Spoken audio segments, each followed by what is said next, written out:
ఈయన శాసనసభలో ఆయన మాట్లాడిన మాట బాధ ఎక్కడ అంటే, సరే ముఖ్యమంత్రి ఒక అర్భకుడు, అంగుష్టమాత్రుడు, ఒక నికృష్టుడు, ఇవన్నీ మనకు తెలుసు. సర్వభ్రష్ట ప్రభుత్వానికి ఇవాళ అధినేత ఈ ముఖ్యమంత్రి. సర్వభ్రష్ట ప్రభుత్వం ఇది, ఈ రంగం ఆ రంగం అని కాదు. అన్ని రంగాల్లో అట్రఫ్లాప్ ప్రభుత్వం, సర్వత్రా విఫలమైన ప్రభుత్వం ఈ ప్రభుత్వం. కానీ బాధాకరమైన పరిస్థితి ఏమంటే, అందరి హక్కులకు కస్టోడియన్లా ఉండాల్సిన స్పీకర్ గారు ఇవాళ ఆయన బడివే అనే మాట మాట్లాడితే కళ్ళప్పగించి ప్రేక్షక పాత్ర వహిస్తుంటే ఏమనాలనో అర్థం కావట్లేదు. ఇది పార్లమెంటరీ భాషనా, ఇది ప్రజాస్వామిక భాషనా? మాకు అనరాదా ఈ మాటలు? రేవంత్ రెడ్డి గారికి నేను చెప్తా ఉన్నా, నీకు ఒక భాషలో వచ్చేమో తిట్లు, మాకు 3-4 భాషల్లో వచ్చు.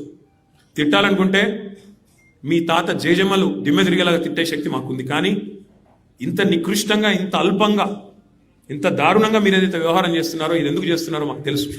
ఎందుకంటే మీ అజ్ఞానాన్ని కప్పిపుచ్చుకోవడానికి.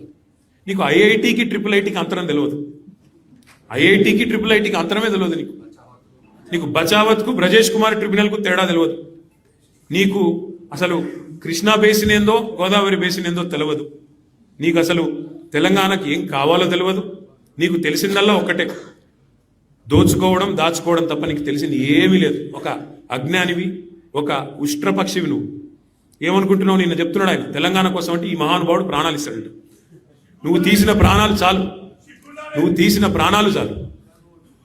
ఇప్పటికే 836 మంది రైతులను పొట్టన పెట్టుకున్నాడు రేవంత్ రెడ్డి వచ్చిన తర్వాత.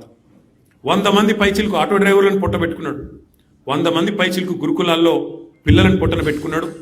48 మంది నేతన్నలను ఉసురు పోసుకున్నావు. ఇప్పటికే నువ్వు తీసిన ప్రాణాలు చాలు. నువ్వు ఆనాడు తెలంగాణ వాదుల మీదకి, తెలంగాణ బిడ్డల మీదకి తుపాకీ తీసుకొని పోయి తెలంగాణ ఉద్యమాన్ని అవమానించింది ఎవరు మర్చిపోలేదు. ఇవాళ ఏదో పేమెంట్ కోటాలో అదృష్టం బాగుండి అడ్డిమారి గుడ్డి దెబ్బలో ముఖ్యమంత్రి అయినావు రేవంత్ రెడ్డి.